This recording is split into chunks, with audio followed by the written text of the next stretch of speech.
Hello दोस्तों, कैसे हो आप सभी। आई होप जैसे भी हो बहुत अच्छे हो। मैं हूँ आर्यन एंड मैं आपके साथ आज एक और हॉरर इंसिडेंट शेयर करने जा रहा हूँ।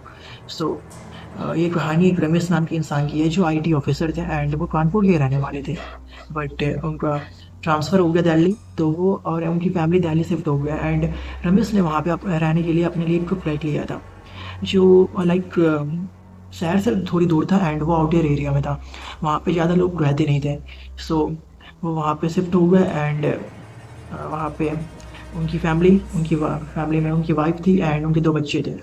उनकी वाइफ रीमा एंड उनके बच्चे राहुल एंड रिया। वो चारों वहाँ पे शिफ्ट हो गए एंड उन्होंने अपना सामान वगैरह वहाँ पे शिफ्ट कर लिया। तो जब उस रात वहाँ पे वो रुके थे एंड बेडरूम में सो रहे थे, तो उनकी जो बेटी थी रिया, उसकी चिल्लाने की आवाज़ आई उन्हें। तो वो उनके पास गए भाग के, तो रिया ने डरते हुए बोला कि मम्मी, मैंने यहाँ पे किसी को देखा कि कोई था यहाँ पे जो मुझे बुला रहा था कि रिया आ जाओ मेरे साथ, मैं हमारे साथ खेलो। उसकी मम्मी बोला कि रिया अ, यहाँ पे आई है बाहर में, लाइक इसे इस जगह के बारे में पता नहीं है, ऐसे कुछ वहम वगैरह हुआ है एंड ये डर गई है। उन्होंने उतना ध्यान नहीं दिया एंड वो लोग सोने चले गए एंड रिया को बोला कि रिया, तुम डरी हुई हो, तुम हमारे साथ ही सो जाओ आज। तो वो सब उस रात सो गए एंड रात सब ऐसे ही गया एंड जब वो सुबह उठे, तो उन्होंने देखा कि लाइक दरवाजे पे अ, किसी के फुट स्टेप है, लाइक बट वहाँ पे जैसे कि किसी के कीचड़ के निशान है। बट वहाँ पे ना बारिश हुई थी, ना ही कोई कहीं आसपास पानी था। उन्होंने ध्यान नहीं दिया कि उन्हें लगा कि इसी कोई लोकल एरिया के कोई होंगे जो जिनके फुटप्रिंट है। उन्होंने उतना ध्यान नहीं दिया एंड इग्नोर किया। रमेश अपने ड्यूटी में चले गए एंड उनकी वाइफ घर के काम में लग गई। रिया एंड राहुल आपस में खेल रहे थे। सो उनकी मम्मी ने देखा कि रिया एंड राहुल तो खेल ही रहे हैं, बट राहुल जो है वो किसी और से भी बात कर रहा है वहाँ पे खेलते हुए, कि वहाँ पे दो नहीं, 3 लोग। ये सब देख के उसकी मम्मी गई राहुल से एंड राहुल से पूछा कि तुम किससे बात कर रहे हो यहाँ पे तो तुम एंड बस रिया ही हो। राहुल ने बोला नहीं मम्मी, यहाँ पे मैं एंड रिया नहीं, ये देखो मेरा एक नया दोस्त बना है कल ही, जिसके साथ हम खेल रहे हैं। उसकी मम्मी ने बोला कि कौन है यहाँ पे, तुम और रिया ही तो। वो बोल रहा नहीं नहीं, आप देखो, आपको नहीं दिख रहा है क्या, ये यहाँ पे ये बैठा हुआ है मेरे सामने। उसकी मम्मी ने इधर उधर देखा तो वहाँ पे कोई नहीं था। राहुल ने बोला कि ये मेरा दोस्त बोल रहा है कि ये सिर्फ मुझे दिखेगा, आपको नहीं दिखेगा। उसकी मम्मी ने बोला तुम ये कैसी बात कर रहे हो, यहाँ पे सच में कोई नहीं है, मुझे यहाँ पे नहीं दिख रहा, क्या तुम मेरे साथ मजाक तो नहीं कर रहे। राहुल ने बोला नहीं नहीं, यहाँ पे बैठा हुआ है, हमारे साथ ही खेल रहा है तब से ये। उसकी मम्मी ने उससे बोला कि चलो मेरे साथ तुम मेरे रूम में, एंड राहुल एंड रिया को अपने रूम में ले गई। तभी उन दोनों को उन्होंने सुला दिया एंड वो फिर घर के कामों में लग गई। जब रमेश वापस आया रात में घर, तो उसकी वाइफ ने उन्हें बताया कि ये अ, राहुल कुछ बहकी बहकी सी बातें कर रहा है कि यहाँ पे कोई उसने फ्रेंड बना लिया है, ये उसके साथ खेल रहा है, लाइक क्या वो मेरे साथ मजाक कर रहा है, आप ही उससे पूछो। रमेश ने एंड राहुल से पूछा कि ये तुम्हारी मम्मी क्या बता रही है मुझे। तो राहुल ने बोला कि हाँ पापा, ये एक मेरा फ्रेंड है, इसका नाम समीर है एंड ये हमारे साथ खेलता है, हमारा ये आज ही फ्रेंड बना है। रमेश ने बोला कि कैसी बातें कर रहे हो, यहाँ पे बस तुम एंड रिया ही हो, यहाँ पे कोई और बच्चा नहीं है। तो राहुल बोल रहा है नहीं नहीं पापा, यहाँ पे एक और है, ये हमारे साथ खेलता है। रमेश ने इन सब बातों पे ध्यान नहीं दिया एंड वो अपना खाना खा के सो गया। सो वो सोए थे कि उन्हें लगा कि कोई उनकी छत पे दौड़ रहा है, तो उन्होंने ध्यान नहीं दिया। फिर देर रात तक भी वो दौड़ने की आवाज़ आ रही थी। तो रमेश की वाइफ ने बोला कि हमें चल के वहाँ पे देखना चाहिए कि कौन है एंड हमारी छत पे क्यों दौड़ रहा है, कोई चोर वगैरह तो नहीं है। तो फिर वो दोनों छत पे गए एंड उन्होंने वहाँ पे देखा, तो वहाँ पे कोई भी नहीं था। बस ठंडी ठंडी हवाएं चल रही थी, जैसे कि आंधी आने वाली हो।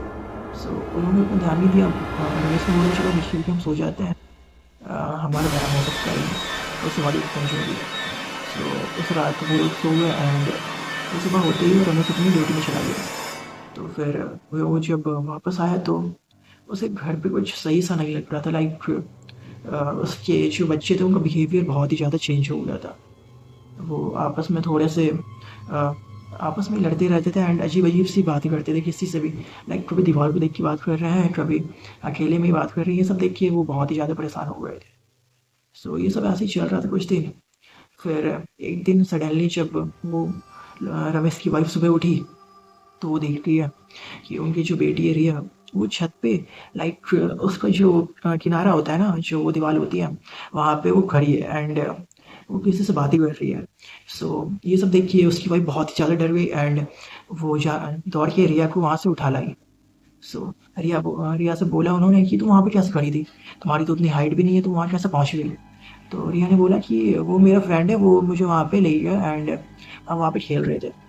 तो उसकी वाइफ ने बोला कि तुम ये कैसी बहकी से बात कर रहे हो, कौन है तुम्हारा फ्रेंड, मुझे दिखाओ, मुझे उससे बात करनी है। तो रिया ने बोला नहीं, इससे आप बात नहीं कर सकती है, ये सिर्फ हमसे ही बात करता है। सो ये सब देखिए वो बहुत ही ज़्यादा डर गए एंड ये सब बातें रमेश की वाइफ ने रमेश को बताई। तो रमेश ने भी इस बात को सीरियस लिया एंड वो अपने पड़ोसी से इस बारे में बात कर लिया कि ये सब हमारे घर में हो रहा है एंड ये इंसिडेंट लाइक बढ़ते ही जा रहा है। सो उसके पड़ोसी ने बहुत ही ज़्यादा लाइक वो सब जानता था बट बताना ना चाह रहा, ऐसा वो प्रिटेंड कर रहा था। सो ये रमेश समझ गया एंड उसने बोला कि भाई जो ये बताओ, ये हमारी लाइक फैमिली पे रिस्क की बात है।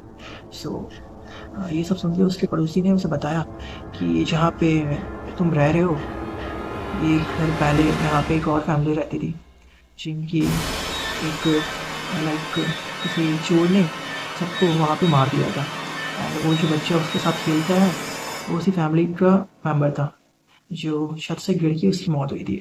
मतलब सबकी आत्मा तो वहाँ से मुक्त हो गई बट उस बच्चे की आत्मा आज भी वहीं पे है एंड तुम उनसे पहले भी जो वहाँ पे रेंटर आए हुए थे, उनके साथ भी उस बच्चे की आत्मा ने ऐसे ही बिहेव किया था एंड एक की ऐसी जान चली हुई थी। सो ये सब सुन के रमेश बहुत ही ज़्यादा डर गया एंड उसने डिसाइड किया कि वो उसी दिन वो पूरा घर खाली कर देगा। बट तभी रात हो चुकी थी तो उसकी वाइफ ने बोला ठीक है, अभी रात हो गई, आज हमें यहीं पे रहना चाहिए, कल सुबह होते ही हम यहाँ पे रूम अपना शिफ्ट कर लेंगे एंड यहाँ से चली जाएगी। सो उन लोगों ने यही डिसाइड किया एंड वो रात में सो गए। बट उस रात जो हुआ वो लाइक इंडिविजुअल था, लाइक वो भूला नहीं जा सकता ऐसा रात थी वो।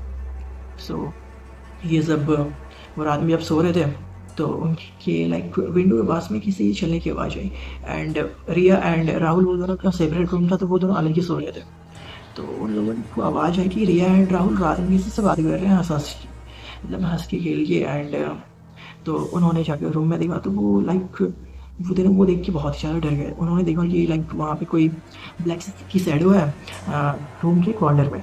सो ये देख के वो बहुत ही ज़्यादा डर गए एंड उन्होंने रिया एंड राहुल को उस रूम से निकाला एंड अपने रूम में जाके बैठ गए उसे लेके एंड उससे पूछने लगे कौन था वो, क्यों कर रहा था ऐसा, तुम लाइक क्या हो रहा था वहाँ पे। तो राहुल ने बोला कि पापा वो हमारा फ्रेंड है, वो हमारे साथ अभी खेल रहा था।